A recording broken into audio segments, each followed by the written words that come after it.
Boa tarde. Nós inicialmente havíamos previsto tradução simultânea, não vai haver tradução simultânea, nós temos um palestrante que só fala alemão, inglês, não fala português, então nós vamos, sobretudo, realizar a mesa redonda em inglês, tá? Embora o professor, o Dr. Luiz Cury, por exemplo, vá fazer sua apresentação em português. Good afternoon. Welcome to this roundtable, Quality Control in Higher Education through Education of Politics and Rankings, an initiative from SPPC and the German House of Science and Innovation São Paulo.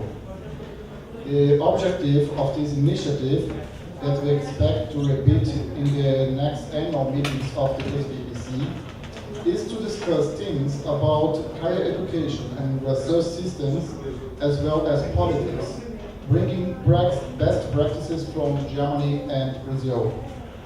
Before I call the coordinator of this roundtable, I want to invite you all, on behalf of the German House of Science and Innovation, to a networking meeting this evening with cocktail reception in the Hotel Slaviero. Our purpose is to bring together young and senior researchers, alumni from Germany, representatives of German and Brazilian institutions and decision makers in order to strengthen the scientific cooperation between Germany and Brazil. My colleague Nora, Nora is there, and I will distribute the invitations to you. You need this invitation to come in. Now, I want to invite Dr. Martina Schulze, Chairperson of the Board of the German House of Science and Innovation São Paulo, to coordinate the roundtable and to introduce our invited speakers to you. Thank you for your attention. Thank you, Marcio, and good afternoon to the panelists. If it's possible for them to join me, Thomas, would you come over here also, please? So we sit here and I would like to have the two ladies in the middle. So could you sit over there? Because it's not so often that you have a lot of women at conferences. So we, Sabine, Luiz Roberto, você também vai nos acompanhar. Muito bem. I would like to continue in English, and I hope it's okay for everyone, so we will mix the languages between Portuguese and English, and we'll see how far we can get that way. Ladies and gentlemen, I'm pleased to have the occasion to open this after lunch panel. I know this has some importance for your attention. Normally after lunch, we have to be very exciting and interesting for you to not fall asleep. I would like to introduce to you the four panelists of this afternoon session. And as I told you, we have also chosen English to bridge the linguistic gap between the Brazilian and German participants. So we have two German participants and two Brazilian participants at this panel. The point we want to raise this afternoon is the quality of higher education in the playing court of governmental regulations, rankings, and international quality improvement strategies of universities. Thanks to the organizers of SPPC, especially the president, Elena Nada, the panel is being followed by another one dealing with evaluation quality management for study courses and research at Brazilian universities. That will make a perfect afternoon for us, being us all concerned with higher education quality. Some technical advice. We thought it would be good to hear the speeches and the talks and the presentations before and only have discussion at the end. So if you want to raise up a question or make a comment, please save it for the end of this section. Governmental regulations and guidelines, internal and external quality assurance measures of higher education institutions, as well as national and global rankings are all targeting at the improvement of higher education. They are also targeting at the accountability of higher education, what makes them targeting at the same time at the standardization of data, procedures, and evaluation criteria, etc. Two of them, governmental regulations and rankings, are also targeting at homogenizing higher education institutions and higher education. But governments, publishers of rankings, and single higher education institutes have different agendas. So it's not easy to combine the efforts for quality improvement. And it's not easy for universities to develop their own way of quality improvement in the gambit of governmental regulations and ranking requirements. Governments, through government's regulation, are looking at safeguarding the standards for higher education. That means they are predominantly concerned with the minimum standards, sufficient, not the best conditions for the implementation of institutions, study courses, and postgraduate offers. Very often, accreditation is part of this governmental actor. In Brazil, the government has done much more than securing the basic line of higher education. With the creation of SINAIS in 2004, I have to spell it for the non-Brazilians here, it's the National System of Higher Education Evaluation. Brazil created a global and integrated assessment for all Brazilian higher education institutions, where self-assessment and active participation of the academic community plays an important role. I will not get into more detail because really I'm not the expert, and the expert is sitting on my side here. It's Luis Roberto Curi, and Luis Roberto Curi is member of the National Education Council. He is a central figure for higher education evaluation, or of higher education evaluation in Brazil. He has graduated in sociology and holds a PhD in economy from Unicamp University. He has held important positions at CNPq, head of cabinet and special advisor to the president and executive secretary of the Evaluation and Perspective in Science Technology program. You have really long words, and for your programs here in Brazil, you know, yeah. This was a program initiated by CNPq in the late 80s already. Just to name one of his positions in the state of Sao Paulo, there he has been Director General for Science and Technology at the State Ministry. At the Federal Ministry of Education, he has been National Director of Higher Education Policies until 2002. Up to last year, he has been special and independent advisor to the Brazilian education system. And since 2012, he is member of the National Education Board nominated by SBBC and ABC and others. He has experience, and this is very important also on the other side of higher education institutions, while being Vice Chancellor of the Euro-American University Center. So you know both sides, I would say.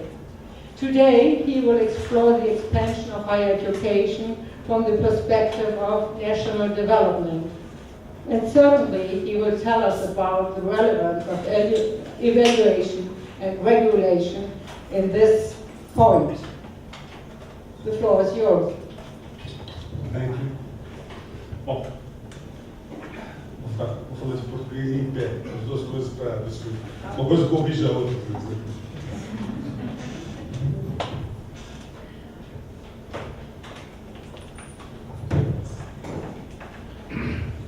Boa tarde a todos e a todas, é um prazer muito grande estar aqui. aqui.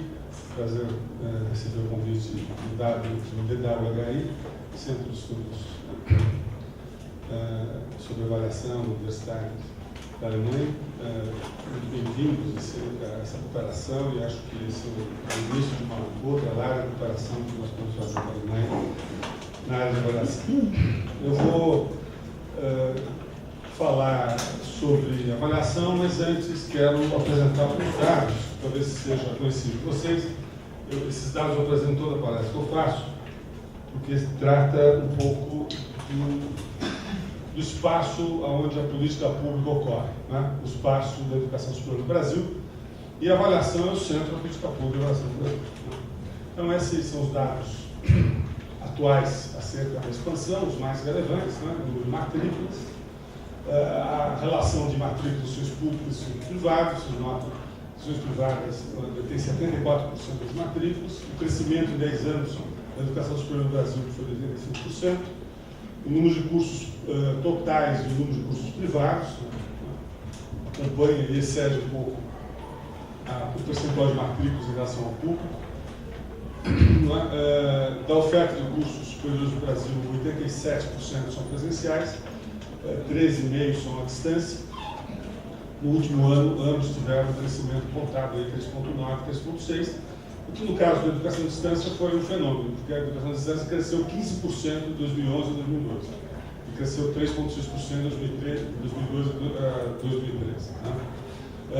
Mas no acumulado, a educação à distância cresceu 2.800%, né, de 2012 e 2013.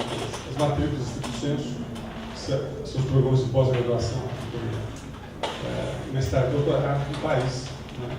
203.000, essas matrículas permanecem estáveis, né, durante os últimos 2 censos, mas representa uma ativa formação de mestres e doutores no país.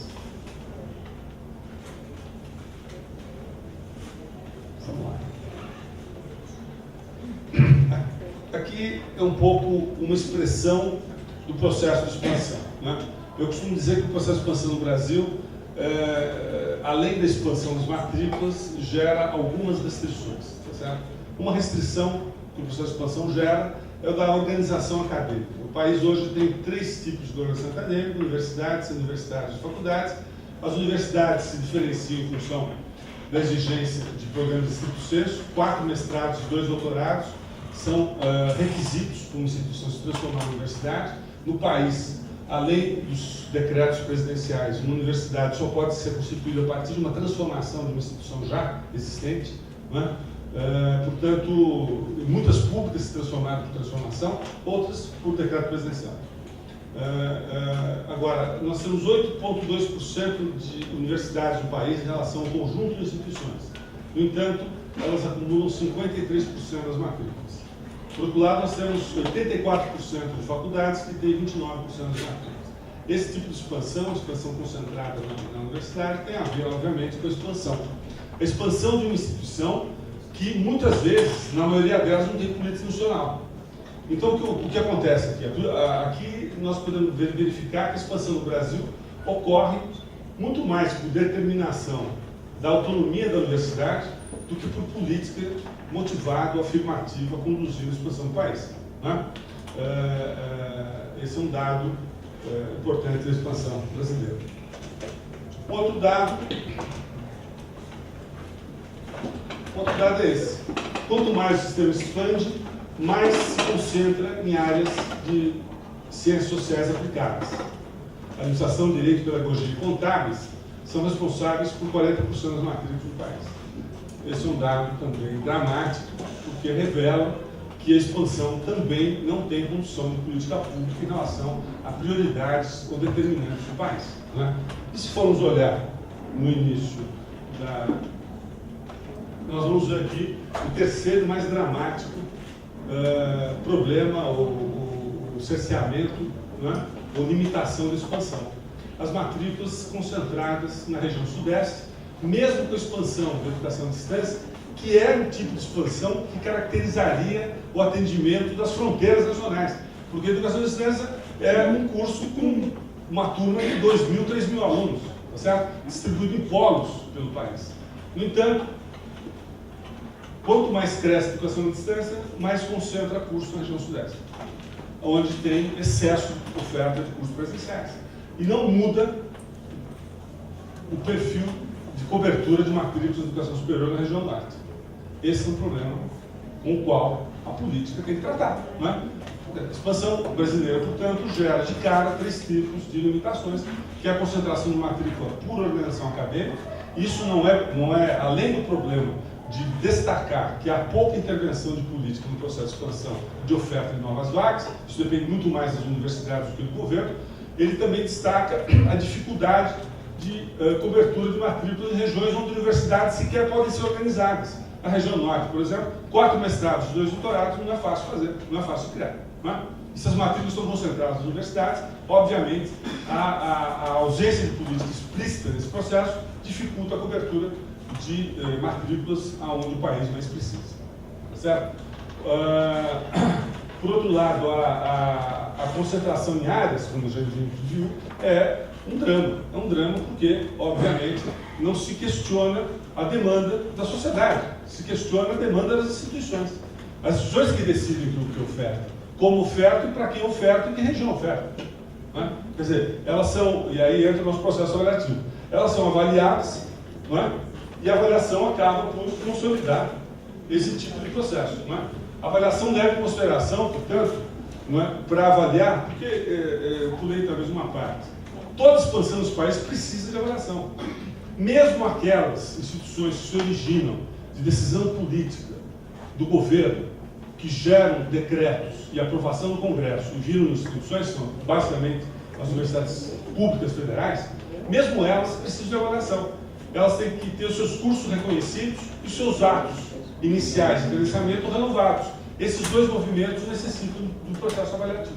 E esse processo avaliativo no país leva em consideração fatores basicamente censitários, mas não levam fatores como governança institucional, a questão dos currículos, quer dizer, o estímulo ao desenvolvimento de políticas, quer dizer, a avaliação tem, digamos assim, algumas características que é importante nós comentarmos aqui. Mas veja, eu quero antes de mais nada dizer que a avaliação do país também é um imenso sucesso. Ela é um exemplo internacional de controle social. Ela é um exemplo internacional, né, de restrição de má oferta de cursos superiores à população. Né? Ela foi criada a partir de 97 ao se regulamentar a LDB como um fator sistemático do processo regulatório, ou seja, nenhuma regulação, nenhum ato autorizativo, né, desde 97 ocorre sem uma avaliação prévia. Ela foi sistematizada em 2004 com a Lei dos Sinais, o Sistema Nacional de Avaliação da Educação Superior, né, e ela vem sendo melhorada de lá para cá. Né? Mas é importante que nós tenhamos ideia dos limites, das necessidades e avanços na avaliação do país, para que ela, de fato, além do instrumento de expansão, além do instrumento de proteção da sociedade, seja também um instrumento de desenvolvimento do país. Possa representar novas agendas e novos processos de incremento da política pública de educação superior. A avaliação não pode ser apenas, não é, um objeto da política, ela tem também que ser um estimulador da política para que a política possa alcançar novos desenhos. Não é? E nesse sentido é que é essencial que nós tenhamos noção dos limites da avaliação. Não é? A avaliação ela é realizada basicamente sobre dois processos. Um é o processo do ENAD, é um processo de avaliação de desempenho dos alunos.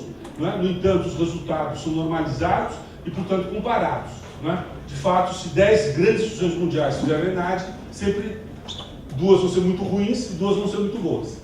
Porque é uma curva normal que se produz a partir da avaliação. Portanto, uma avaliação que não dá à sociedade uma noção exata do que é a qualidade do curso, mas sim comparar. Né? E a avaliação realizada em loco, né, com comitês de avaliação. Hoje, a base de avaliadores do INEP chega a 2.000 pessoas, 2.500 pessoas, uma base razoável, né? E esses avaliadores, divididos em 3 ou 4, visitam instituições para que haja um processo de julgamento e avaliação. Quer dizer, isso tudo ocorre com o instrumento da avaliação. Né? Mas que instrumento é esse? É um instrumento censitário, que conta doutor, biblioteca, e é bom que conte, faz bem, mas não é suficiente.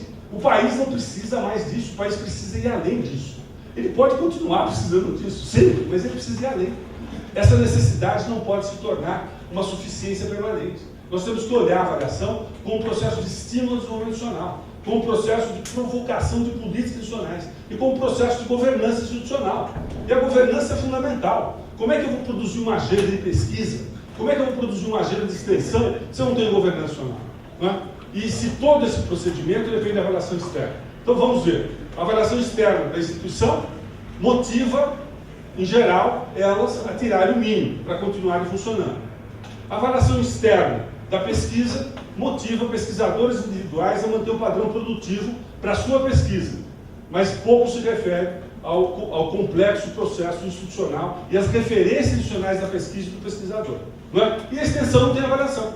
Então a avaliação da pesquisa é basicamente individualizada, com grandes dificuldades, não é, de gerar um conceito institucional. O conceito institucional gerado hoje não leva em consideração, ou leva muito pouco em consideração a consideração das instituições, a produção da pesquisa, tá certo? E a avaliação da graduação é uma avaliação que estimula mínimos, limites, não é, e igualdade entre os cursos.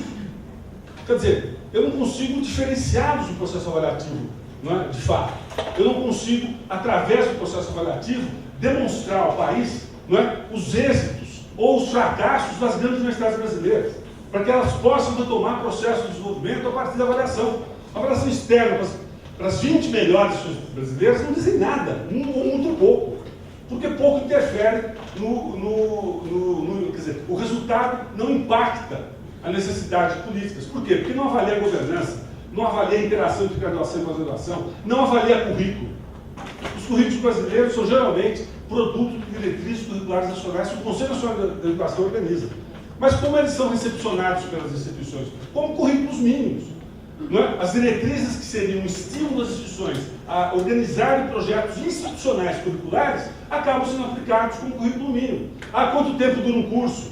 Quantas horas sala? E o não sei o quê. É tudo regra burocrática para cumprir uma ordem do Conselho. Quando essa ordem era para dizer o seguinte, isso são diretrizes, organize seus currículos de forma a contemplar seus projetos institucionais. Mas que projetos institucionais? Que política institucional existe hoje no país que possa ser destacado como um projeto de formação, produção de pesquisa, agenda e transferência de conhecimento como bem econômico? Qual? Onde ele está? Não tem.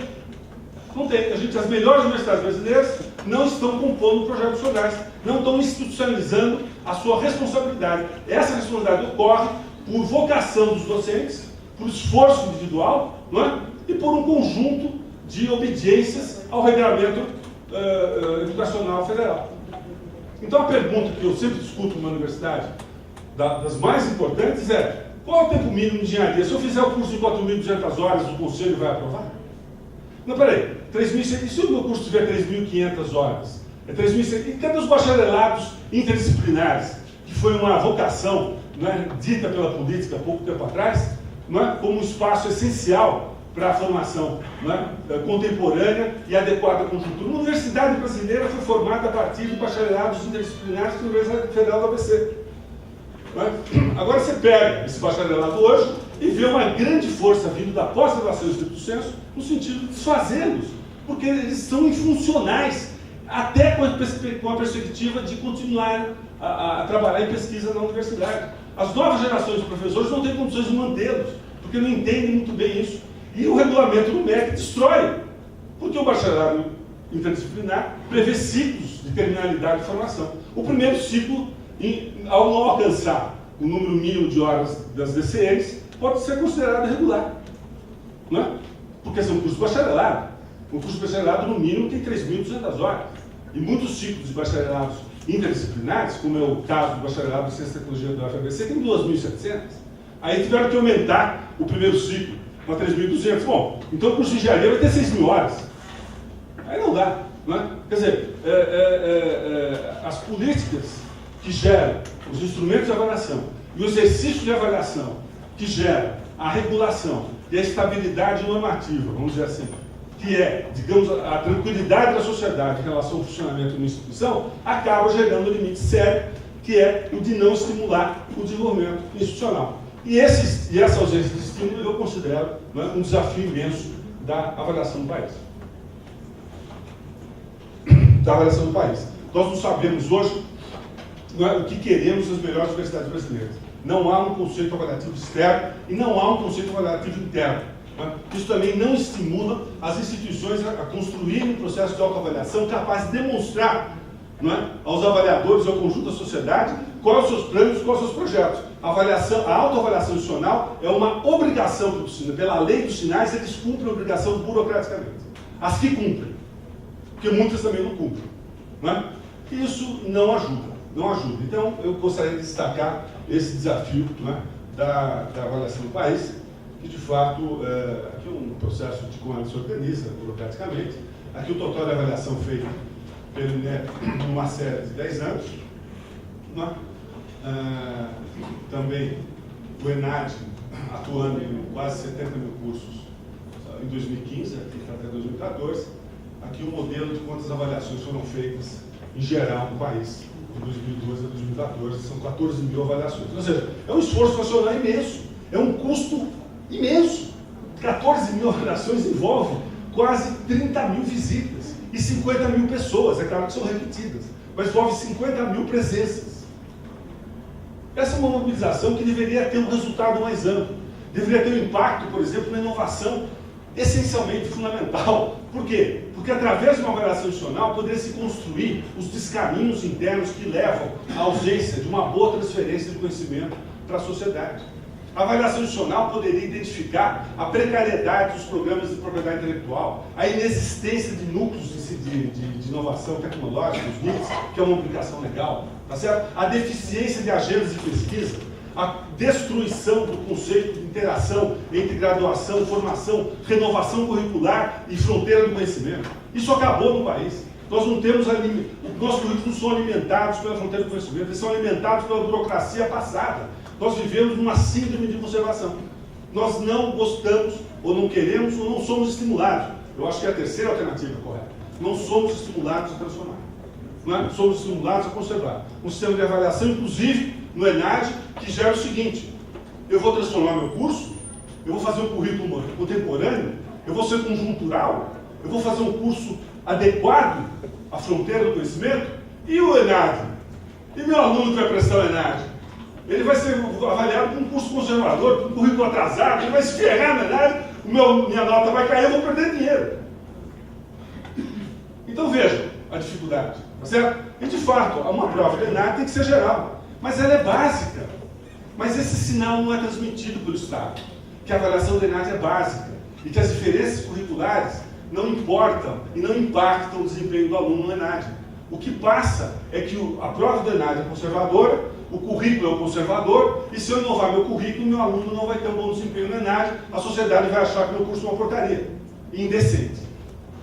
Esse é um aspecto muito relevante do limite que a avaliação constrói, tendo em si uma necessidade absoluta à sociedade, que é o controle da qualidade básica, mínima, mas o controle da qualidade mínima está tendo um preço grande no país, que é a dificuldade de se atingir qualidade máxima. Essa questão essa é uma tensão que nós devemos levar em consideração quando discutimos e refletimos a avaliação. Qual é a saída de um processo desse? Eu acho que a saída de um processo desse é a maior participação de políticas nacionais no concerto da política pública do Estado. Eu estou no CNE há 3 anos. Eu pouco tive de diálogo acerca de políticas nacionais. Eu pouco tive de recepção de políticas nacionais dos processos avaliativos e regulatórios desenvolvidos. Parece que há uma obrigação nacional em se adaptar às regras. Mas não há. É fundamental que haja, ao contrário, uma antecipação das instituições para que haja uma construção coletiva de novas políticas que gerem avaliações capazes de diferenciar o sistema e enaltecer as diferenças. Hoje em dia, uma universidade, pela sua avaliação, não são, digamos assim, possíveis de gerar diferenças para a sociedade. Alguém sabe, pela avaliação, qual a diferença entre o UFMG, a Unicamp, a PUC do Rio, a PUC do Rio Grande do Sul? Não sei, são 4 ótimas universidades. Quais são as diferenças entre elas? Lá está o professor Abílio, no Sul, inteligente, eu vou para lá, está ótimo. Não, ali está o professor Aleixo, é fundamental, eu vou lá para o professor em Pernambuco. Ela não tem diferença, são as pessoas que a gente conhece que estão lá. Mas isso é muito pouco para construir uma grande política num país continental que precisa do conhecimento para inovar. Não é? Ontem perguntaram quais são os limites da inovação no país. Para mim, os limites da inovação do país é o limite dado pela política institucional. Porque a universidade é que gera conhecimento capaz de gerar inovação. 3% dos doutores, se não menos, estão fora da universidade e da indústria. A universidade é responsável, não é, por 70% das patentes produzidas. 3 universidades brasileiras, os outros 28% é a Petrobras. Os outros 2 que restam são as empresas abertas.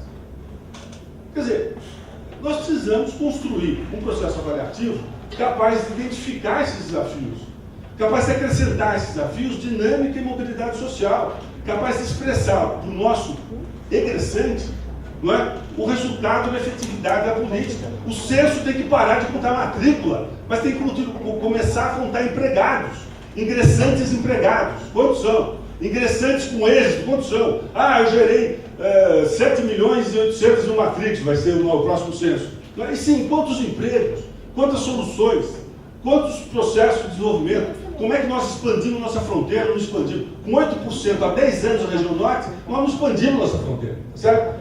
Não expandimos. E aqui nós temos dados mais graves ainda, se a gente for ver aqui, ó. Aqui o dado de formação por região norte, né? A linha verde é doutorado, mas vocês veem, está subindo devagar, certo? Né? E há concentração muito grande do INPA, por exemplo, na Amazônia, nesse processo. As metas do CNE, do PNE, vou falar rapidamente, que eu sei que eu estou rigorosíssimo, eu tenho medo de apanhar aqui, eu vou falar. Não, certo. Né? Ao mesmo tempo, nós construímos, pela lei do Plano Nacional de Educação, um desafio imenso, que é praticamente dobrar as matrículas. Né? Nós temos 17% de jovens de 8 a 24 anos, incluindo os que já concluíram educação superior, e 24% de mais de 18 anos no ensino superior, incluindo os que já concluíram. Tá certo? A meta 12 do PNE determina a elevação da taxa bruta de matrícula com qualidade para 50%, essa que é 24%, e para 33%, aquela que é 17%. Em 10 anos dobrar a matrícula. Mas como é que eu vou dobrar a matrícula em 10 anos? Tá certo? Se a expansão gera recessão, se a expansão gera limite, eu preciso adequar o meu processo de expansão e, portanto, de avaliação, essa meta do PNE. Eu não cumpro essa meta do PNE se eu não ampliar o processo avaliativo no país. Não cumpro com a qualidade esperada. Né? Tá certo? Porque a meta do PNE fala em matrícula, mas não fala em abandono. Né? O abandono no Brasil é dramático. É dramático. O abandono no Brasil é dramático. Chega a 40% em algumas carreiras e na média está em 52%. Na média dos cursos. É dramático. É dramático. Né? Caiu 8% nos últimos 10 anos. Em algumas áreas, como engenharia, caiu mais. Mas, em geral, caiu muito pouco. Né? Então, a evasão brasileira é um problema da política. Não adianta eu dobrar. Em 10 anos, eu vou dobrar também a evasão. E como é que eu cuido da evasão? Sabendo das causas da evasão. E uma das causas da evasão já estudadas, né, desde que o Abílio e eu estou no MEC, em 99, 98, o Dante deve lembrar disso, é o currículo.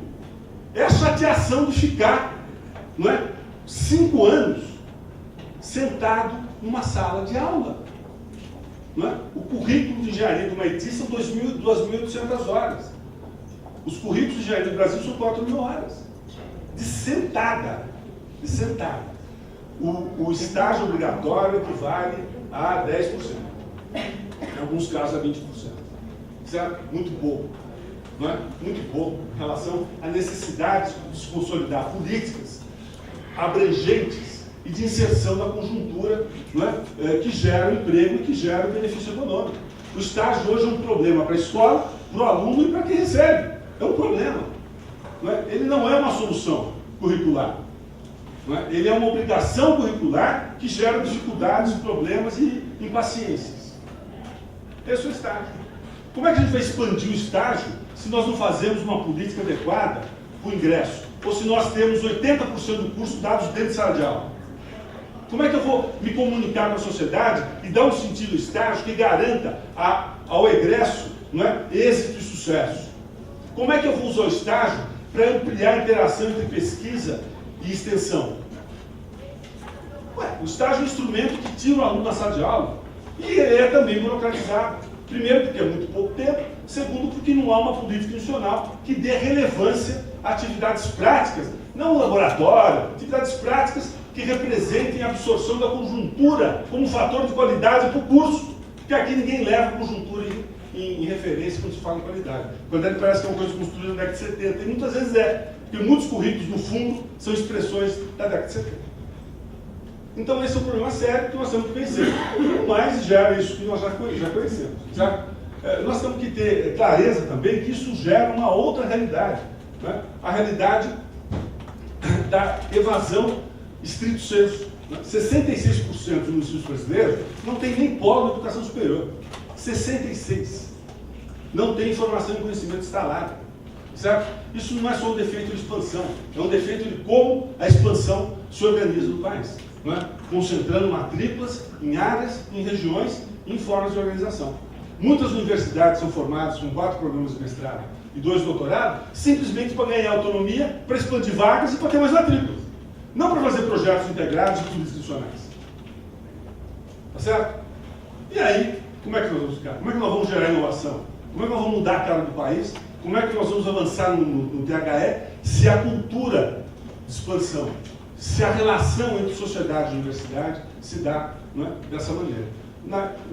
Para encerrar, portanto, eu acho que a avaliação, o CNE, o MEC, não é, e seus órgãos vinculados, têm uma imensa responsabilidade em transformar a avaliação num instrumento de estímulo à política pública de desenvolvimento da sociedade e não das instituições, de atendimento à sociedade, ao emprego, ao bem econômico, à produção de conhecimento, à ciência básica, que também atende a sociedade, mas não de instituidores, de sindicatos e de associações. Esse não é um problema da política. O problema da política é a sociedade e nós temos que nos focar nela. Certo?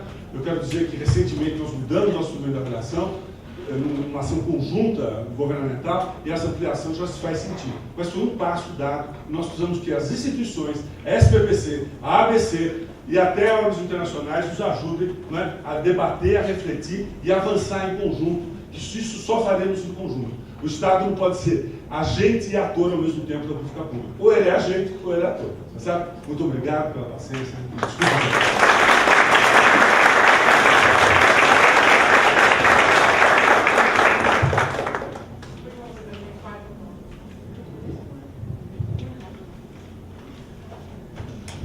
Thank you very much. And we will have the discussion later on this very,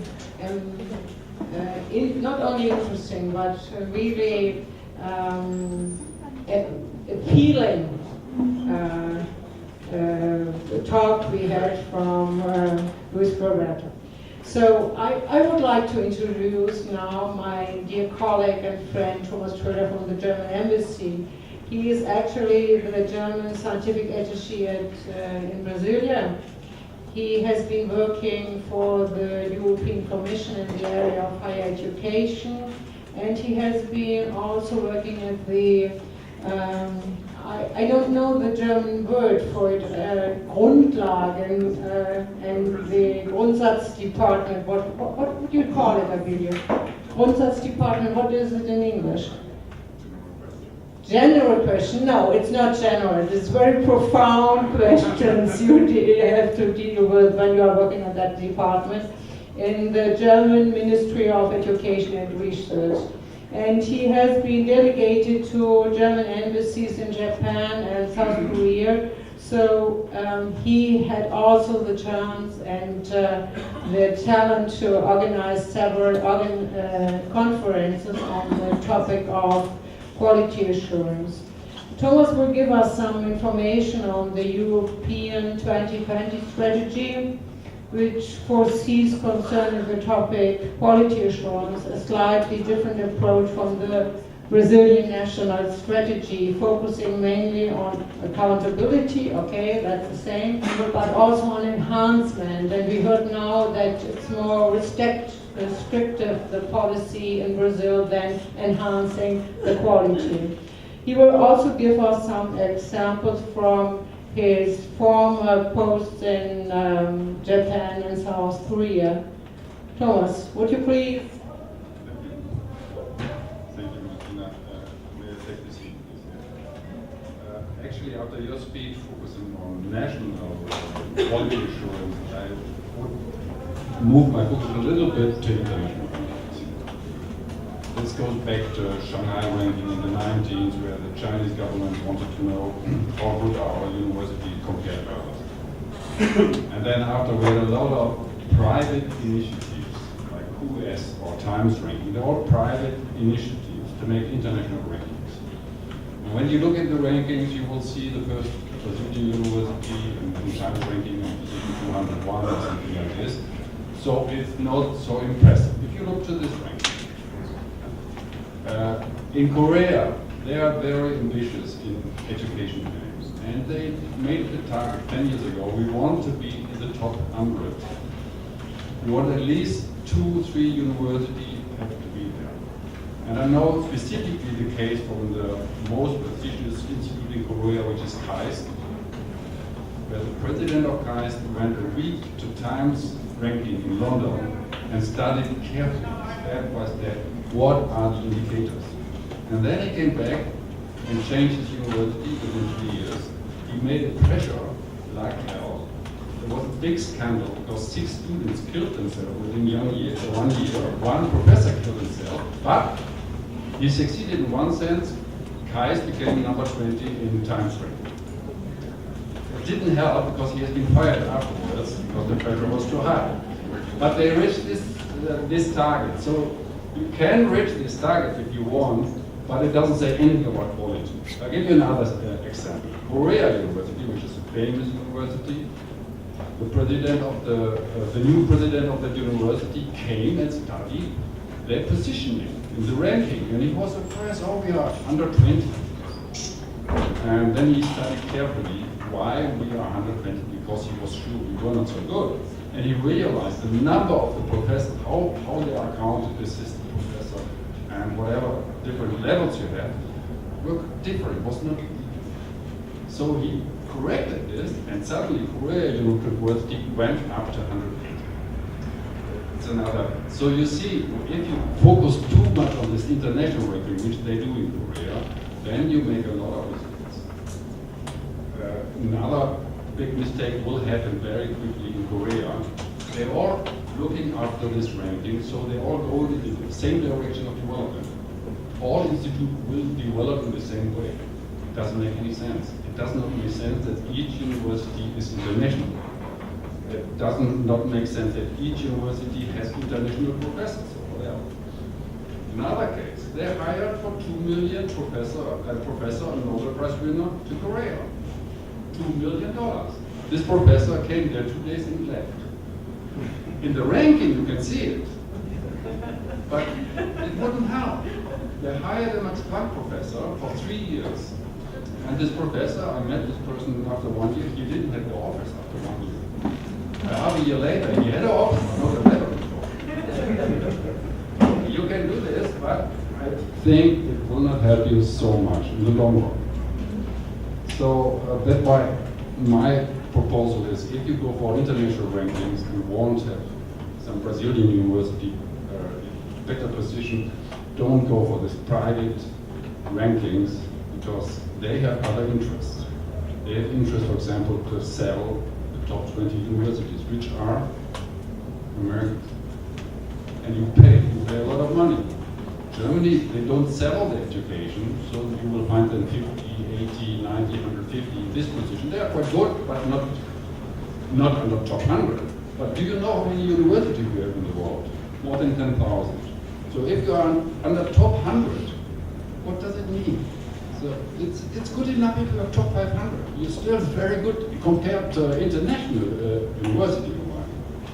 So this is one advice, and the other one is we need evaluation and assessments which are much more multi-dimensional. You cannot compare apple and pears, everyone knows this. And you cannot compare a university in Germany with a university in Brazil. It doesn't make sense. But you can compare certain aspects.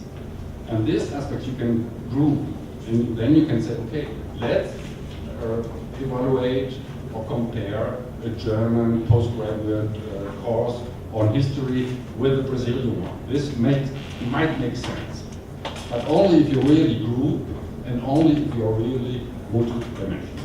Thank you very much.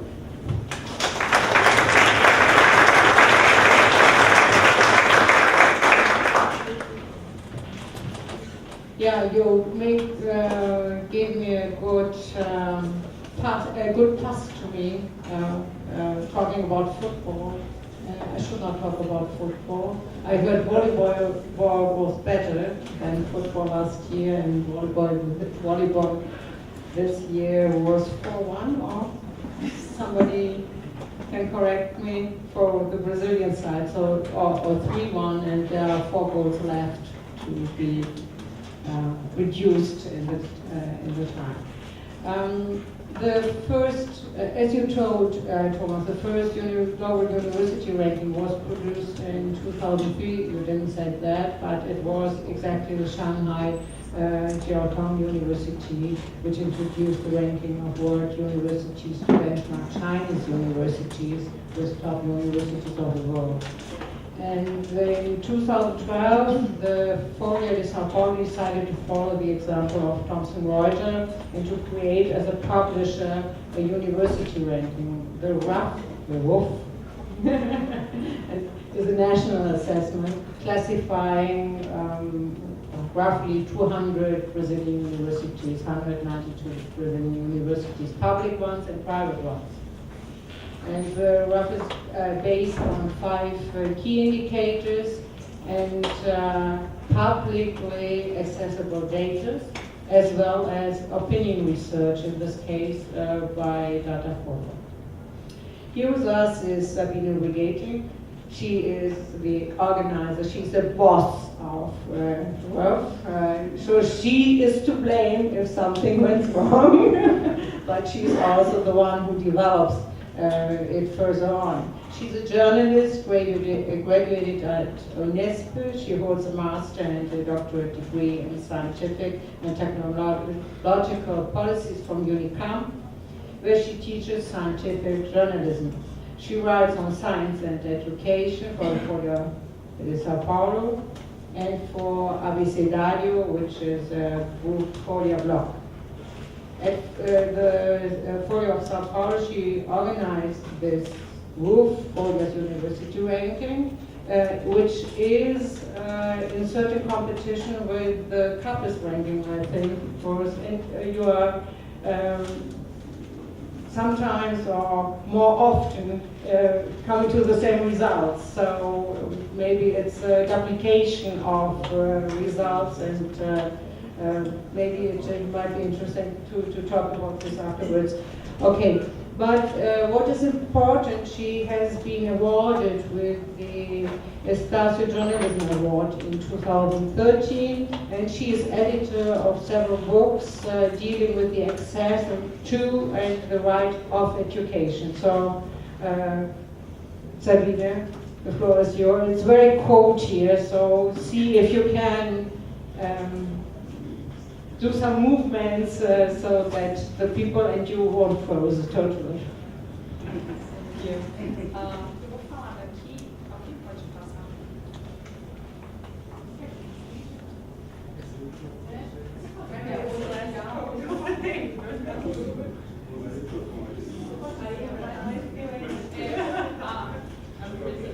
Para passar, esse funciona. É um PDF.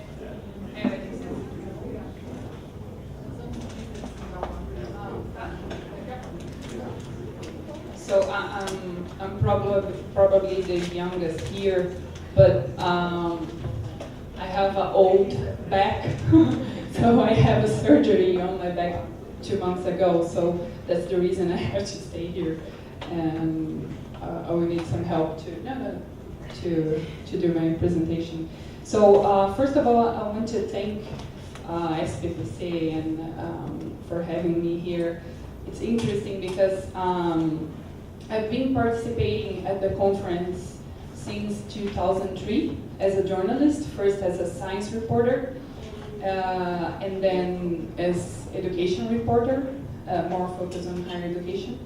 And so I think I know this conference is pretty important in terms of debating and talking about science, and also in terms of bringing science to society, to not scientists. So I'm a big fan of the conference, so it's an honor to be here. But I'm here to talk about my son, the Ranking Universitário Folha, RUF, which I'm in charge since the beginning of the idea. Actually, the idea came out during my PhD at Unicamp, and then we decided to produce a ranking, and I'm in charge for the ranking since then. In 2012 was the first edition.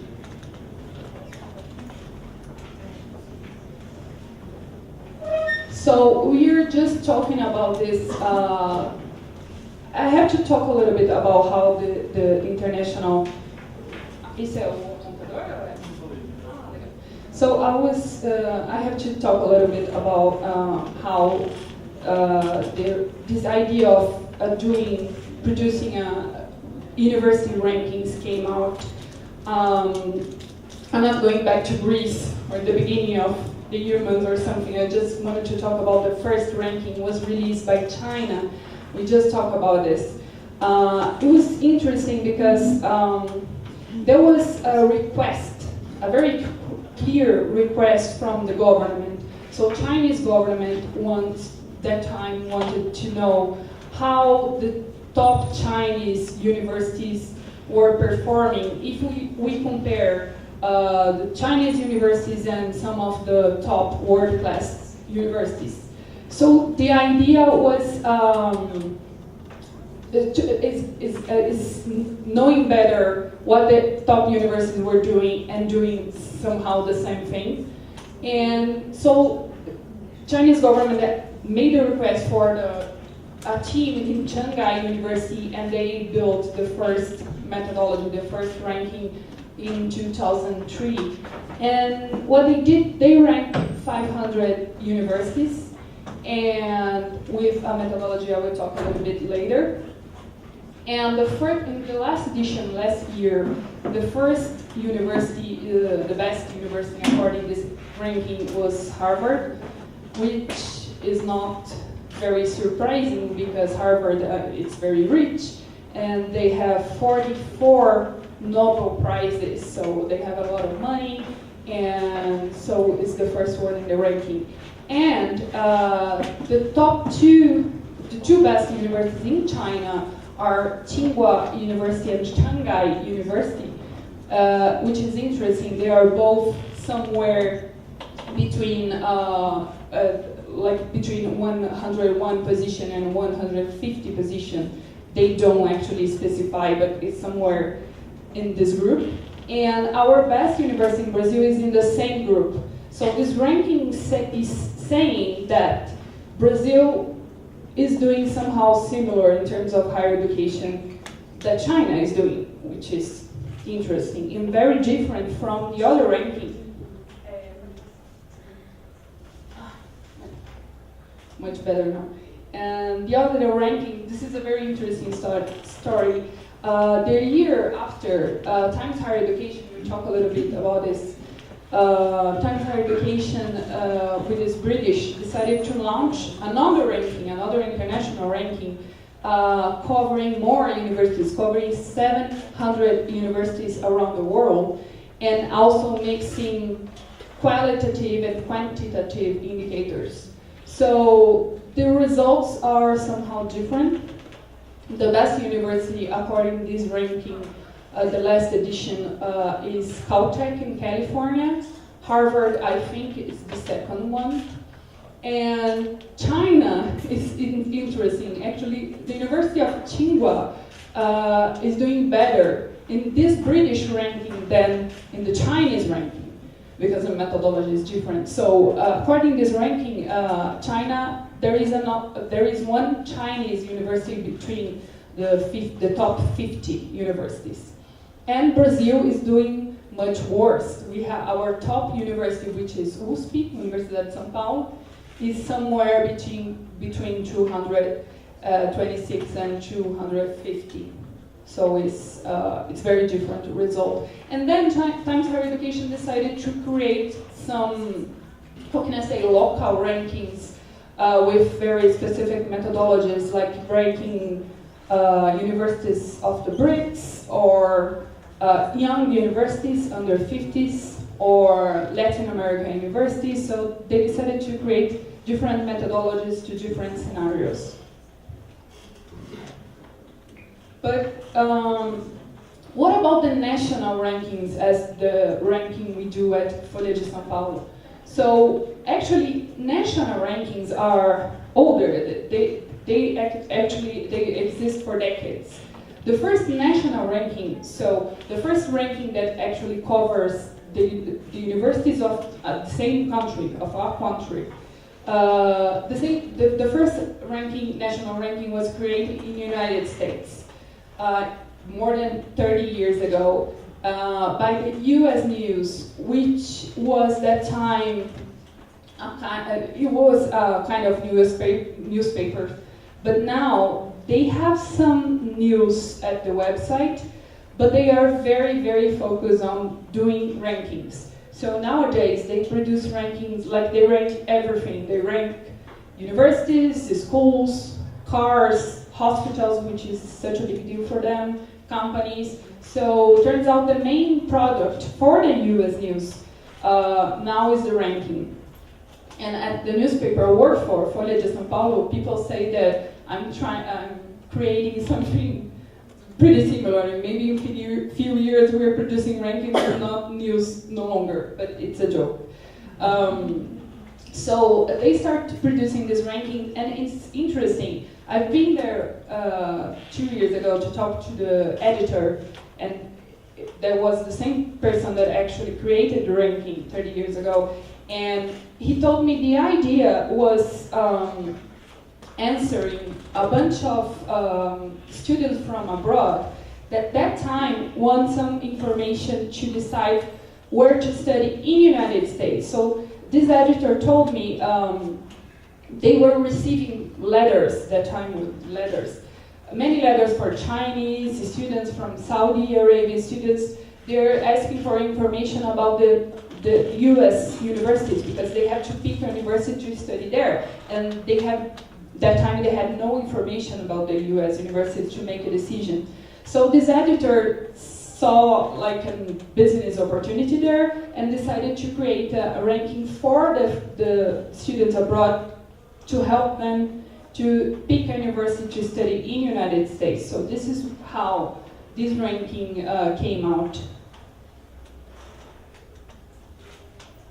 So after US News, actually, turns out this idea was followed by many other communication groups in many other countries. I have some examples here. Like in Canada, there is a national university rankings produced by Maclean, which is a magazine pretty similar to our Veja here in Brazil. And then we have Mexico by Reforma, America Economia, which is a big business magazine in Chile, produces a ranking there. United Kingdom, Germany, we talk a little bit about this, about the newspaper that produced the ranking there. And we also have national rankings produced by governments, like in China, Russia, and Bulgaria. They have like something like their Ministry of Education producing their rankings there. So what is most interesting for me is that the rankings, they change, their methodology change, and the results as well, according to what they think is a good university. So they design a methodology according to what they think this is a good university, this is a high quality university. So for instance, in China, they think a good university is the one that has high impact in terms of their academic research.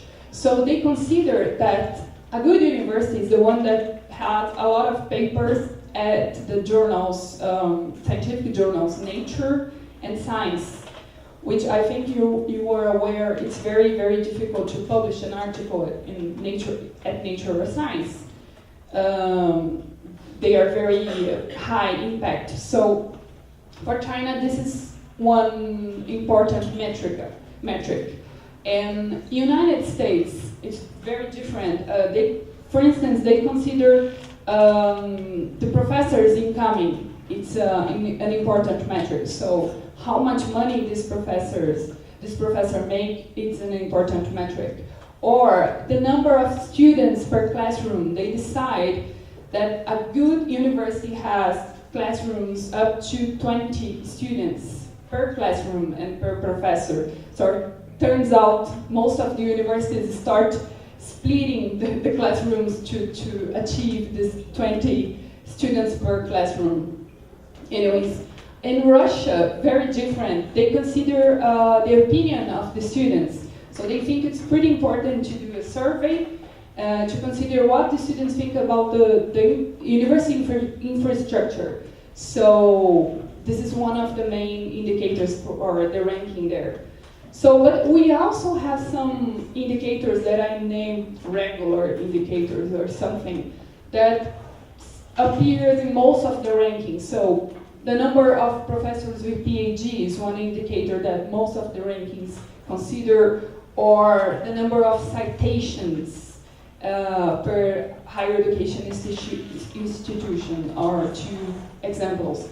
And in our ranking here in Brazil, our methodology is one there. Our methodology is very based on some regular indicators that we found in rankings we visit, methodology we visit, and also we created some new indicators to analyze our Brazilian scenario. I will talk a little bit about these indicators later. And when we designed the methodology, we reviewed, I always like to say that because it was a very tough work, we reviewed about 400 papers, studies, reports to design the methodology, and we also wrote a paper, and we presented this paper 2 years ago at the International Ranking Expert Group in Warsaw. So we are trying to do some, despite it's a newspaper, we are trying to do something very academic, and we keep reading this kind of work about quality in higher education. We keep debating about universities rankings and national rankings and global rankings to try to improve our methodology. So what is our rank? What we do? We do rank almost 200 Brazilian universities. So every university actually is part of our rank. So we have a main ranking which is composed by the universities. This is quite hard to explain here like fast. But in Brazil, as you are aware, and we just talked a little bit about this in Portuguese, our higher education system is very complex. So we have universities, we have faculdades, which I'm not sure if I can translate to something like college, I don't know. And we have some, it's different. It's like faculdades, they don't have to have academic research. And there is something in between, which is centros universitários. So, since these three institutions are very, very different in terms of missions, in terms of what they have to do, we decided to create a ranking just talking about universities. And then we also produce 40 like smaller rankings talking about the 40 biggest undergraduate courses. So when you talk about this undergraduate courses rankings, we are considering universities, centros universitários, and faculdades. So we have, at the university ranking, we have 5 big indicators. So we have academic research, we have internationalization, we have innovation, we have teaching, and we have market opinion. This is very important because, as I mentioned before, we have 5 indicators here. So what we are saying is that for our ranking, for the newspaper that produced this ranking, what is a good university? A good university in Brazil is the one that has good academic research, good teaching, has somehow innovation. I will explain how we measure that. That is somehow internationalized, which is something pretty new in Brazil, and has good market perception, so a good perception with the one that with the employers. So what we measure with a survey that I will explain. And at the undergraduate courses rankings, we consider just the last 2 big indicators because we cannot consider, for instance, academic research because faculdades and centros universitários don't have to produce academic research, so we cannot say we cannot evaluate them by the academic research. This is such a big debate. So this is our main indicator at the university ranking, academic research. We have 8 indicators to evaluate academic research. For instance, number of scientific papers, number of citations per papers, citations per professors, and stuff like that. And we also have some Brazilian indicators that I mentioned before. So, like we have papers at the Brazilian journals. We have more than 300 Brazilian journals that are published in Portuguese. So we measure that.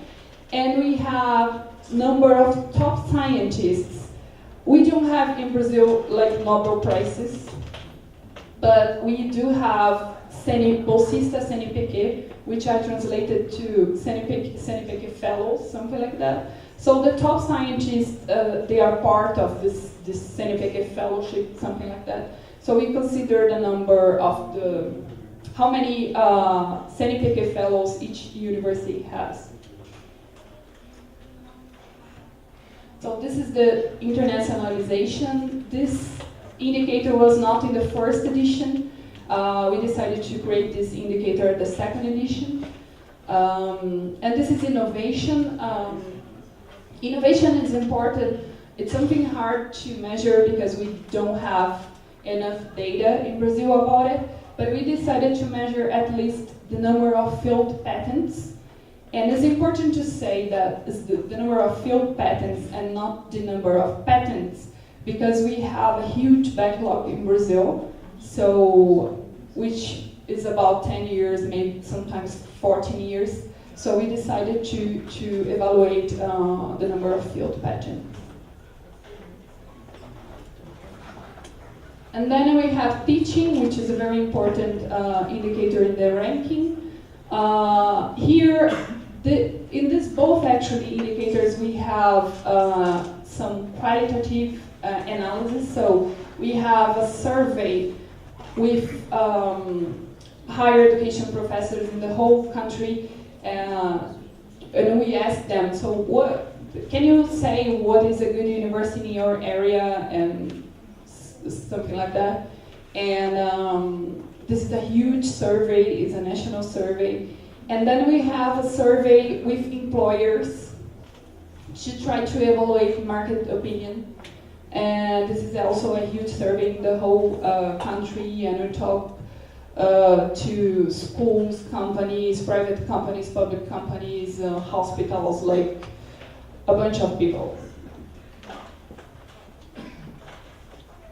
So we do have a lot of data. So we collect data during around 8 months.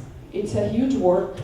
And we visit bases like Thomson Hall international bases like Thomson Reuters, ENPI, which is a national about patents, the Ministry of Education, CL, which is the national platform that puts together the Brazilian journals, and we also have 2 national surveys. The last edition of the ranking, we have more than 4 million data just about the last ranking. It's tremendous. Like, we have to get a better version of the Excel to open our file and to work with the archives, because it's tremendous.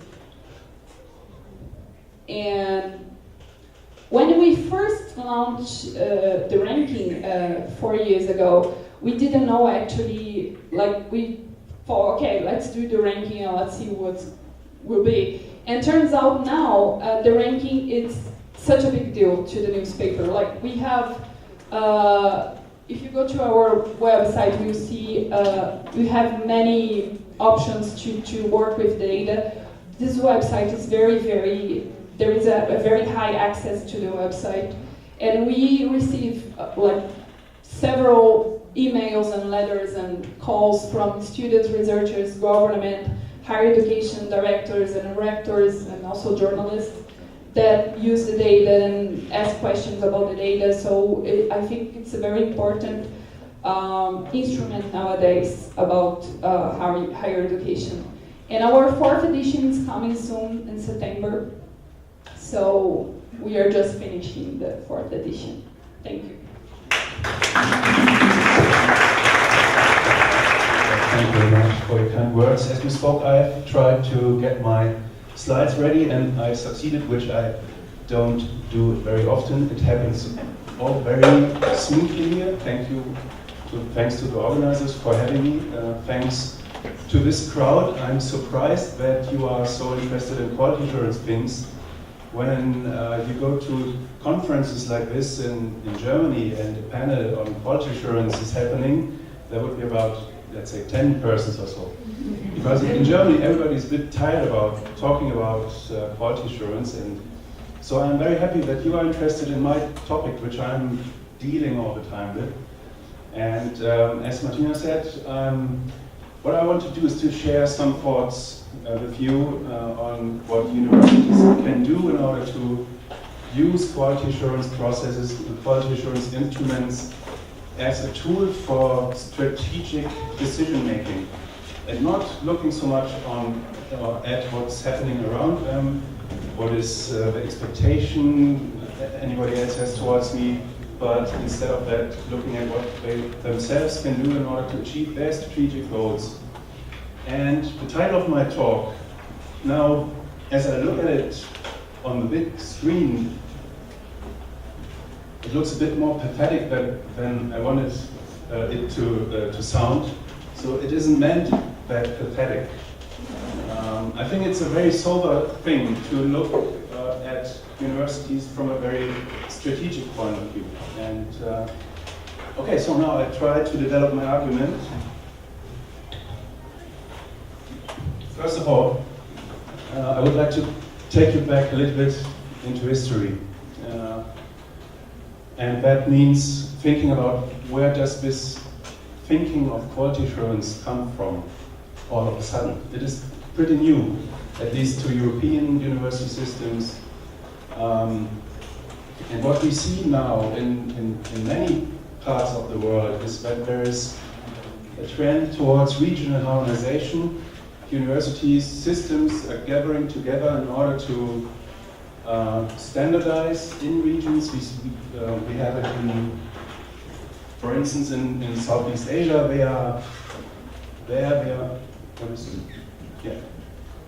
are working on Asian quality assurance framework for higher education. And you might have heard about the Bologna process, which we have going on in Europe. And all of these processes of harmonization are geared towards harmonized university systems in order to have recognition, in order to have exchange, in order to promote mobility. And why is that? It's it's easy. When you look at Europe, for instance, we have very small education systems in small countries. We have bigger ones like Germany and France or so. But all of these university systems are pretty aware that as single countries, they are not very visible. They are not visible to the world. They cannot compete globally. At least they think that is. So this kind of regional harmonization is sort of a response to what we could call global competition, globalization, things like that. And as we try in the Bologna process in Europe, as we try to harmonize systems of higher education, that is of course the point where quality assurance comes in. Because when you're standardizing things, you need to compare things, to have standards against which you can compare the achievements of the single participants in the system and so on. And this is why in the European Bologna process we have released the so-called European Standards and Guidelines for Quality Assurance. They were first released in 2005, have been recently under revision, and they give universities simple principles for establishing well-functioning quality assurance work. So it's not about developing things against the background of set standards or criteria, but it's rather about enabling universities or guiding universities when in the attempt to set up strategically valid quality assurance policy. I think I need a little bit, I need to limit myself a little bit and rush through my slides, so I'm not going into the details of all of these standards and guidelines, only some quick glances what is important about these guidelines. As I said, the first thing is that good quality assurance comes from a quality policy, which is supposed to be publicly available and part of the university management. So what we are intending, those who wrote these guidelines, is that from within, from inside, from strategic thinking of what the university wants to be, what they want to stand for, and where they want to achieve better, from that point, they are supposed to develop a quality policy, which then is guiding them in their attempt to develop instruments which they are using for quality assurance processes. Okay? By the way, if you like, you can take the slides with you. I make them available to the organizers, so I don't have to read through all of this. You can do it by yourselves. And here I put the internet address, so you can look that up on the web. Okay, as I said, now back a little bit to history. Where does all this quality assurance talk come from? What we've seen in the 1980s and 1990s was a paradigm shift to what we call new public management. I guess many of you have an idea of what that is. I put here carrots and sticks, which means that it was supposed to have some sort of a balance between rewards and demands. And the reward was to give autonomy to the universities in order to steer themselves to be independent from the state, and at the same time to oblige them with accountability towards or about the achievement of the universities. Right? So they were supposed to report on what they have been achieving, and to do evaluation things, to do accreditation things. We've heard that before. But in turn for that, they have been granted a high degree of autonomy.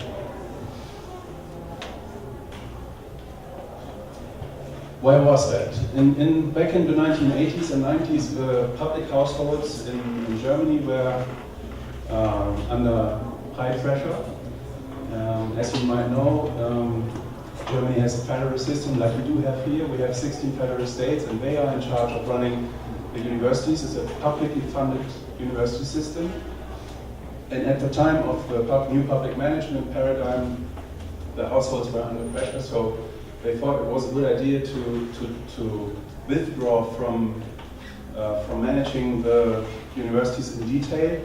So they granted this autonomy to the universities and left them out of the state control and changed the quality control to accreditation processes, which is an academic exercise. Peers are coming and are reviewing study programs and making recommendations on how to improve the programs and so on. You might have heard about that, or maybe you have the same system. Sorry, I'm not informed about the details of Brazilian university system. However, they at that time it started that evaluation processes were launched, and then we were talking about rankings very much, and management by objective, target agreements, all these things, all these management instruments were introduced in the late 1980s and 1990s. And what's very important in that regard is that there was a shift of power from the academics to a central management, which has changed a lot. And as you can imagine, it has resulted in some trouble because the universities are a specific type of organization. What you see here is the premises of Humboldt University in Berlin. Wilhelm von Humboldt, founder of the idealistic German university, which is standing for a setup of the university in which there is a free floating of ideas, where science is happening between researchers and students, and no interference from states. And that is, so to say, that is the opposite of what we have now, business process management, the university as a managed organization, organizational goals, targets, things like that, where academics are no longer seen as academics in the first place, but rather as members of an organization which has specific goals. And as you can imagine, or maybe you have been facing similar things here, that's causing lots of trouble. And we have seen very heavy struggles in the academia over quality assurance procedures and quality management. On the one hand, those who are saying, we are opposing all of these ideas, we are fundamentally opposing this, and we are, because we do oppose, we are sort of protecting academic freedom against the commercialization of education. Yesterday in the opening ceremony, I saw many students who were attacking, maybe this works too hard, but they were sort of opposing the minister, and so from that I saw there seems to be a comparable discussion going on here in your situation. On the other hand, those who were accusing these for being deniers of new realities, for not accepting that the world is changing and that we have to adapt and things like that. And between those two opposing positions, of course, somewhere is the truth. And now I'm returning from history to today. Now we have, as time passes by, the debate has been calming down, and now people are familiarized more with the concept of quality assurance.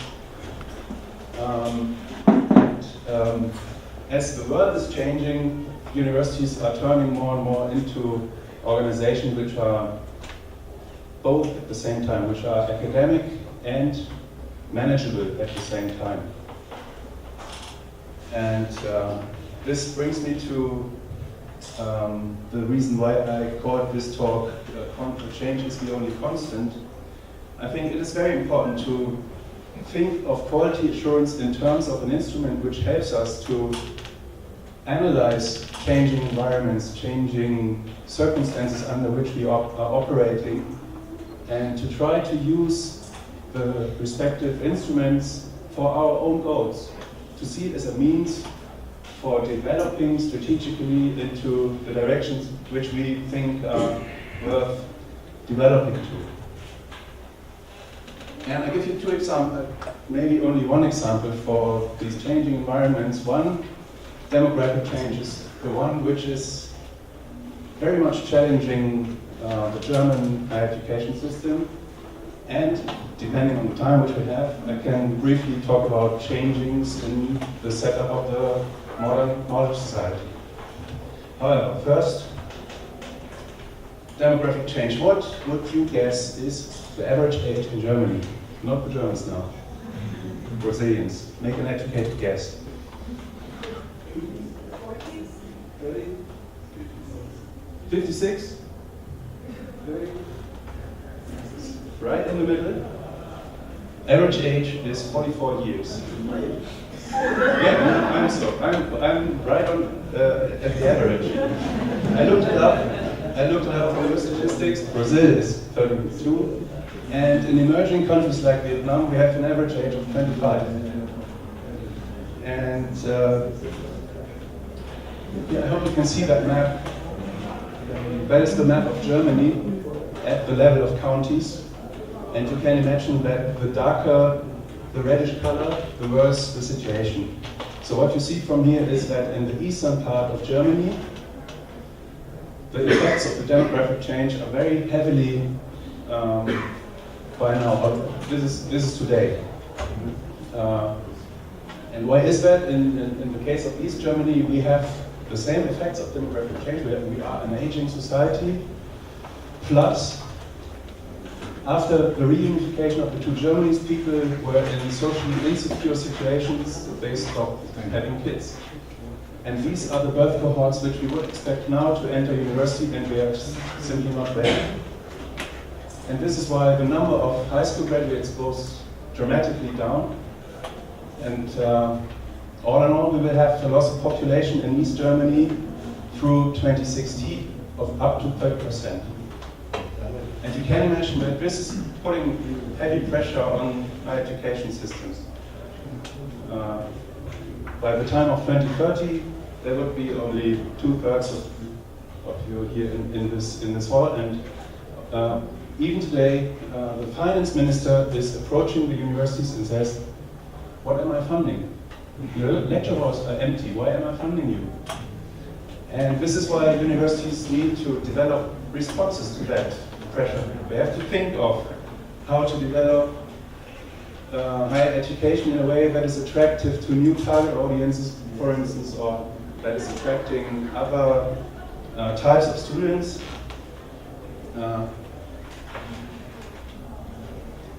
And already now, 5 minutes left only. Okay, I do my best. I do my best. I skipped some things. As I said, you can read that from the slides. But what I'm saying is that when the situation around you is changing dramatically, you have to adapt to the new circumstances under which you are operating. In the case of higher education, this is what we are seeing. We need to adapt to new target audiences and their demands towards higher education, and so on and so on. And in this regard, quality assurance can and should play another role than only looking at metrics. It should be an instrument for strategic or evidence-based decision making.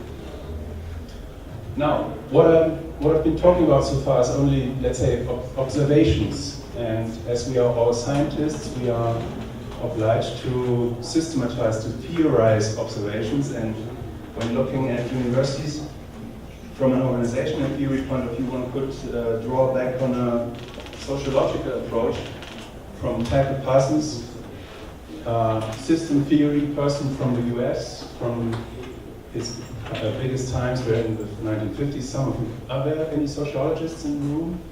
1, 2, 3, 5, 4. Good. I'm not going now into system theory, and of course, since the 1950s, there have been developments in theory making and system theory. But when you look at universities, this classical approach from the 1950s still helps you to explain what is specific about universities and helps you to further develop higher education and quality assurance processes in higher education. what is behind this AGIL scheme, adaptation, or what is the idea behind the whole theory. Parsons said that in order to reach stability in social systems, they need to achieve four goals. And that is firstly adaptation to changing environments, of course, goal attainment, definition of goals, which you want to achieve. Then integration, you need to achieve some sort of cohesion in those who are part of the social system. And finally, the latent pattern maintenance. That means that some founding cultural values need to be sustained. And this is important, and I'm mentioning it here because when you look at what quality assurance usually is all about, it's very much looking at metrics, at data, and not so much at what is the specific feature of university, what is the task of science, and what makes us different from, let's say, industrial production, and so on. And I think when you look at the development of quality assurance through the last 20 years or so, there was too little attention to the question of what makes us what we are, what makes us unique in comparison to other sectors of social acting. So, and if you would want to use this scheme of adaptation, goal attainment, and so on for setting up quality assurance, this could be used as guiding principles as well. If you ask yourself, how can I adapt? How can I adapt to changing environments? Then from there, it would follow that you should try to build a body of evidence on relevant change processes, like the demographic change. What does that mean to us? And so on and so on. I'm rushing a bit now, but we can come back to that in our discussion, I think. One last thing. You could think of functions quality assurance has. So this is not really social science theory, this is rather evaluation research theory. And from there you could say that quality assurance has four distinguishable functions, which are legitimation, development, control, and research. And if I would have the task to set up a quality assurance system in a university, I would try to think of how to balance these four functions. And this is what didn't happen too well back in history. Where does the resistance from teachers come from? From the distance between control and research. At least it's my assumption that is. When teachers feel controlled and not rewarded, but only controlled and punished against criteria which they don't accept, then it's no wonder that there is resistance. Where does the unwillingness of students come from to fill in these bloody surveys all the times? Too much legitimation, we're doing these evaluation research survey things, but where do the data go? Where is the analysis of the data? What's happening as a consequence of the data? Too much legitimation, too little development. So this is what you need to think about when you're setting up quality assurance processes in your university. You could use evaluation or student surveys for the good, for the benefiting quality assurance system, but then you would have to think about, do I do it correctly? Do I do it in a way that motivates students to be part of that? And so on and so on. So balance of the functions of quality assurance is important. As to my humble opinion, I would say another thing is science adequate instruments. This touches on student service again. Many of these are not very complex in nature, and this is what provokes more resistance from the teaching staff. But that is only an example. I think one should think of quality assurance in terms of scientific research as well, or at least action research also. And this can be systematized. And the last slide, actually, I'm sorry. What we see is that people are willing to participate in these processes as soon as there is some ownership, as soon as they do have a say in the direction to which we are developing things. So it is a political task. It's a political task inside the university. It's a management task to involve people, to change the plan according to perspectives which people are bringing in. And as soon as we do so, there will be success. We, as I've been observing that in many cases of universities. Okay, and I leave it with that, and all that's left to say is to thank you very much. I'm aware that this is the female form, however, I like the picture so much, so I put it on the slide to just say thank you for listening to my talk.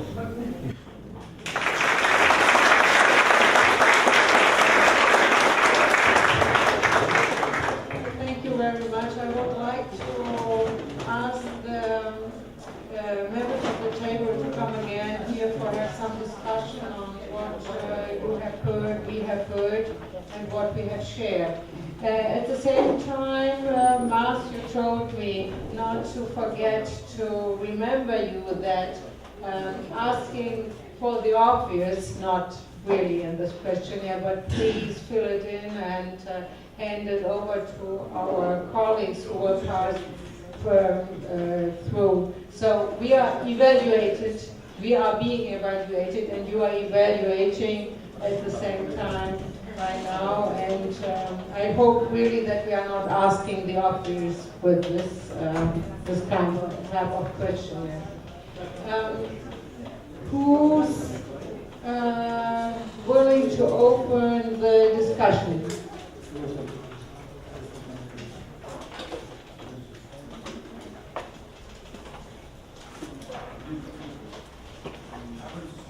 Mas ninguém quer.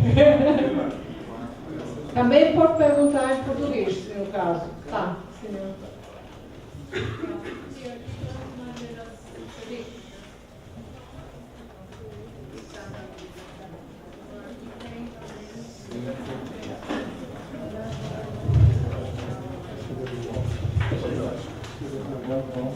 Boa tarde, muito obrigado. Meu nome é Gesio Amarante, eu sou da Universidade Estadual de Santa Cruz, em Ilhéus, você sabe que já fui lá uma vez, já tive a honra de conhecer. São duas coisas, na verdade. A gente tem aí duas questões, vou colocar duas questões aqui nesse painel. Uma é a questão de a gente ter o Estado brasileiro tem relativamente pouco controle de para onde a nossa universidade vai, apesar de ter algum acompanhamento de certo nível de qualidade dela, mas não consegue fazer um drive dos temas em que ela está mais trabalhando, nos cursos que ela está mais oferecendo.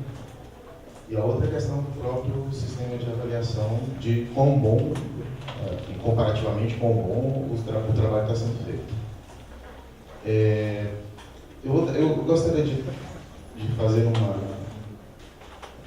colocação aqui no caso nosso. Foi interessante o trabalho que a UF fez para nós em termos de dar uma informação, que é interessante.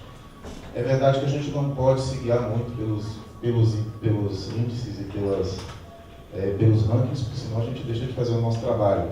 Mas é bom saber como a gente se compara com outras instituições, principalmente que não estão muito próximas de nós. Para nós, como no interior do estado, e até bem pouco tempo éramos a única universidade pública no raio de 300 quilômetros, é bom ter esse tipo de elemento para comparar como a gente está fazendo o nosso trabalho. E foi interessante também que no caso do índice da Folha, a gente foi bastante mal, particularmente no índice, que era a percepção do mercado, comparado com as outras universidades do meu estado, por exemplo, lá da Bahia. E era engraçado porque a gente ia particularmente bem em dois índices, cara, de internacionalização e de inovação, que são voltados para fora. A gente percebeu ali uma deficiência que a gente tinha institucional, um pouco, talvez uma deficiência também do índice, mas ninguém pode fazer o trabalho perfeito, deu para perceber que o índice está focado nas respostas dos empregadores ou dos empresários de Salvador. E a gente está a 400 quilômetros de Salvador. Óbvio que não dá para fazer também. Dá para pedir para a Folha para ir também lá em Ilhéus, né? Tá, então, tudo bem. Mas isso trouxe para a gente informação também útil, né? A gente precisava fazer um pouco mais de informação. A gente viu universidades menores ou menos capacitadas que a nossa indo melhor nesse índice. É interessante saber também que na capital do nosso estado a gente precisava fazer um pouco mais de presença com relação às empresas e aos empresários. Tanto isso seria para os nossos alunos, como também para os nossos pesquisadores em cooperação tecnológica. My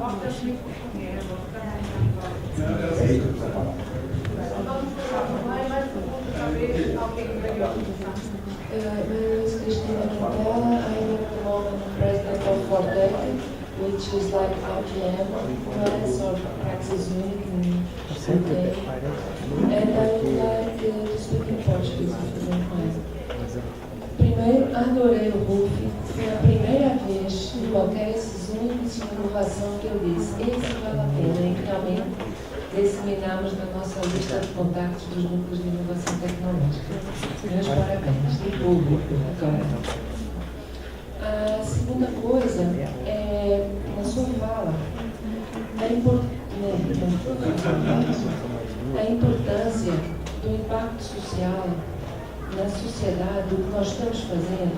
E no meu caso, que também sou professora titular da Universidade Federal da Bahia, entra um outro aspecto. Eu sou paga por impostos da sociedade. Eu tenho que dar um retorno.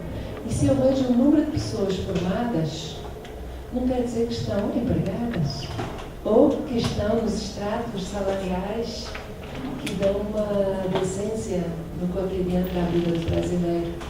Então, eu gostaria, assim, se pudesse falar um pouquinho mais de como poderia ser feito esse indicadores.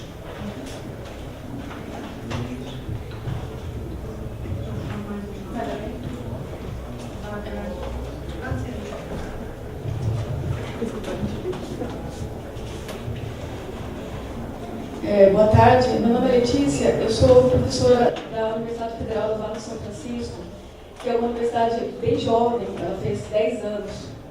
No entanto, o que me preocupa, que tem me preocupado nesses 6 anos, é o andamento, ela já tão jovem e tão presa a burocracias, a resoluções, a normatizações, enfim. Recentemente teve um encontro com os representantes do MEC e foi uma tarde de conversa em que em momento nenhum se falou sobre qualidade do ensino, se falou sobre inovações, só se falou em documentos. Se tinha resolução de não sei o quê, se tinha norma não sei o quê, se tinha... Recentemente também tivemos a visita do CGU.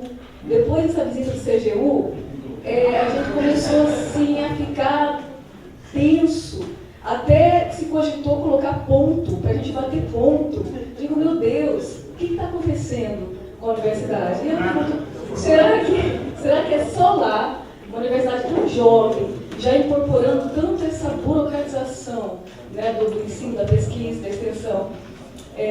Ou será que isso está acontecendo em todas as universidades? E como que vai ser? Como é que a gente pode pensar a universidade daqui a alguns anos? Eu confesso que como uma relativamente jovem, né, professora universitária, eu estou um pouco assustada e preocupada.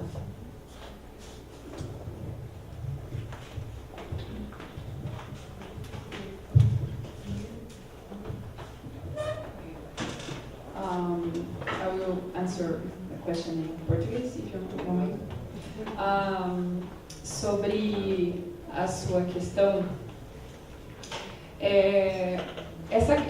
eu não sei dizer, na verdade, se a gente faz a pesquisa em Ilhéus, porque mas só para até é legal deixar claro que o que a gente faz a gente desenha uma amostra de modo que seja representativa para o país, né, em termos de renda, divisão etária e sexo, né?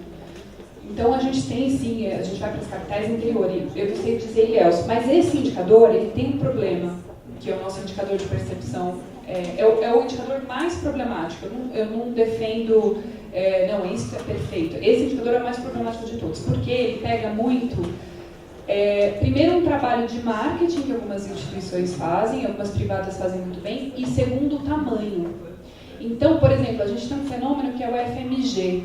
Ela é enorme e ela, em geral, quando você vai fazer entrevista em Minas ou ainda região, né, um pouco até São Paulo, nas proximidades com Minas, o pessoal responde o FMG, porque ela é tão grande, tem tanta gente do FMG, e tem gente boa, o FMG é a referência.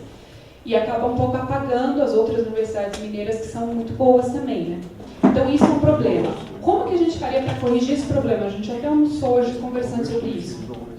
O indicador ideal, e ele existe em alguns rankings, é um indicador de egresso. Tem um pouco a ver com o que vocês falaram. Então, o que é a universidade boa? É aquela em que o egresso ele está empregado na área e tem uma posição de liderança. Essa é a boa universidade. O problema é que a gente não tem dados de egresso no Brasil. E como até a gente conversou aqui, as universidades não têm esses dados, elas não fazem autoavaliação para onde que está o meu egresso. Não adianta nem eu perguntar para a instituição que ela sabe. Então a gente teria que fazer o quê? A gente teria que fazer uma pesquisa com egresso, o que ainda está inviável porque seria uma coisa monstra. Então a gente está tentando desenhar, a gente está tentando pegar dados de egresso com o INEP. O MEC ainda considera que são dados sigilosos, porque a gente teria que ter o nome de quem se formou nas instituições e qual isso. Então o MEC fala, é dado sigiloso, nem pela lei de acesso à informação posso te passar. Então a gente está negociando isso há mais de um ano. Se a gente conseguir o nome das pessoas que se formarem em cada universidade do país, a gente vai poder fazer um survey, uma pesquisa de percepção com os egressos para ver onde eles estão, o que eles estão fazendo, e aí vai ser um indicador mais preciso. Mas do jeito que está, eu sei que tem problema. A gente quer considerar a opinião do mercado, que é muito importante, mas a gente quer melhorar. E a gente acha que se der certo esse trabalho com o MEC, com o INEP, talvez daqui 1 ou 2 anos a gente consiga. Bom, começando, o senhor, esqueci o seu nome, o senhor da Universidade Estadual de Santa Cruz. Obrigado, senhor. Bom, o senhor me inspirou um esclarecimento. Política pública não é controle. Aliás, o controle ocorre por falta de política pública. Quanto menos política pública, mais controle, mais burocracia, mais regra. Quanto menos política institucional, mais controle, mais burocracia, mais regra. Certo? Quer dizer, quando se fala em política, em agenda, em indução, em estímulo, se fala em construção de políticas institucionais. Se fala em adesão e consenso, não é? E em responsabilidade social ampla, não é? que ocorre na medida em que, digamos assim, haja ambiente de controle social, para que isso ocorra. Isso não constrói consenso e controle social. Quando não há um mínimo de constrangimento para caminhos antissociais, eles prevalecem. E isso é muito ruim em relação à universidade, como ela disse, quer dizer, não é só o MEC que senta para falar de controle, não é? A CGU senta para falar de controle, mas os colegiados também sentam para falar de controle, sentam para vigiar a hora-aula, sentam para dizer o que não pode, que não está na norma, sentam para dizer que não pode abrir um curso diverso, sentam para dizer que a interdisciplinaridade é muito complicada. Isso tem sido função dos colegiados. E os colegiados, na verdade, existem para ampliar a representação social da universidade, para ampliar o controle da sociedade dentro da universidade, para estabelecer pontes entre as agendas e as políticas de formação, pesquisa, extensão com a sociedade. É para isso que o colegiado existe. O colegiado é uma forma de presença coletiva na universidade, que expressa a sociedade. Não é um vigia substituto do Ministério da Educação, ou um vigia substituto da CGU. Né? Isso é um problema que vem de fora para dentro também, certo? Ou de dentro para fora. Eu acho que quanto mais política institucional, quanto mais política pública pela instituição, eu acho que os controles e as ações policiais, vamos dizer assim, que muitas vezes são necessárias, tá certo? Mas elas são necessárias onde são necessárias. Elas, como base essencial da ação, tá certo, geram limites improváveis, né, do ponto de vista do desempenho das instituições. Então, a primeira coisa é essa. Eu acho que com isso também indicadores egressos, a senhora tem toda a razão, é essencial para se medir a efetividade. como diz aqui, já foi dito, sem eles é muito difícil nós ampliarmos a visão e a efetividade. Agora, para além dos líderes externos, seria um passo já terminal, mas há passos que antecedem a construção de bons indicadores de avaliação do egresso. Por exemplo, bons indicadores de avaliação do currículo. Não é? Isso já seria muito bom, isso já daria uma margem de percepção, não é? Para onde o egresso vai, ou de prospecção da efetiva utilidade do conhecimento adquirido, habilidade, competência, etc. Não é? Quer dizer, o que a gente vê no país é que as diretrizes curriculares nacionais, como eu disse, tá certo? São aplicadas de forma tão mínima e tão direta que fica impossível nós medirmos uma transformação no processo curricular. Não é? Basta dizer que, no caso da medicina, por exemplo, nós mudamos as diretrizes curriculares da medicina no ano passado, depois de 10 anos de criação das primeiras diretrizes curriculares na medicina. Não é? 10 anos depois, ninguém sabia dizer para nós, das instituições, em que as diretrizes antigas eram ruins ou boas, ou foram aplicadas ou não foram, ou prestavam ou não prestavam. Nós tivemos que fazer novas diretrizes por indicação legal da lei dos mais médicos, um diálogo muito difícil, professor, com as universidades para identificar o que avançou e o que não avançou nas diretrizes antigas. Quer dizer, nós tivemos que avançar no abstrato, né? Quer dizer, nós tivemos que supor o que não era adequado, se basear em termos mais conjunturais, conversar com outros atores, e isso é essencial. A política pública faz com que outros atores entrem na arena para o diálogo da efetividade da política. Porque a efetividade da política é o ganho social direto. Essa é a efetividade da política. Não é? Agora, como é que vai haver ganho social da educação superior, não é? Se as arenas da indústria, do desenvolvimento econômico, da infraestrutura não conversam com a educação? Nem a educação básica conversa com a superior. Ciência, tecnologia e inovação, nós estamos discutindo a dificuldade imensa dos ministérios conversarem e construírem políticas integradas. Está aqui o professor da CAPES, o professor Jorge Guimarães, fez um trabalho belíssimo na CAPES, não é? E o esforço que ele fez para integrar as políticas da CAPES, não é? As políticas do CNPq, muitas vezes concorrentes, tá certo? Não é? Eu não vou citar exemplos, mas há vários exemplos que podem ser citados, tá certo? Não é? Nominado as bolsas para o exterior no programa Ciência Sem Fronteiras. Então, quer dizer, nós precisamos amadurecer a política pública, inclusive levando em consideração que ela é um instrumento de interação entre as arenas. Sem essa interação, sem a sociedade também comparecer e opinar sobre as políticas universitárias, sem a universidade se preocupar com outras políticas e ser convocada a participar das políticas industrial, da infraestrutura, etc., o avanço vai ser muito restrito. Tá certo? Isso é política pública, tá certo? Isso não é controle. Quando não há política, tem que controlar, tem que baixar a regulação e tem que fazê-la de forma mínima, porque fazer regulação é sempre muito difícil. É por isso que se opta pelo mínimo. Aí se garante que todo mundo faz pouco, tá certo? Isso é muito ruim para o país. Então, espero que de alguma forma logremos que muitos façam muito no futuro. Nós temos que we have to stop here. Sorry, I will switch to the official language of this panel. We have to stop here, and we will at the same time continue with only 30 minutes. We will have the chance and the pleasure to assist to another panel on equality issues. Thank you very much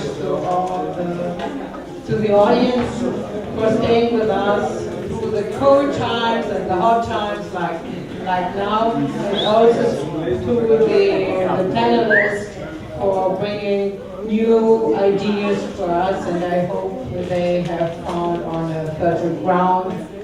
Thank you very much for being with us.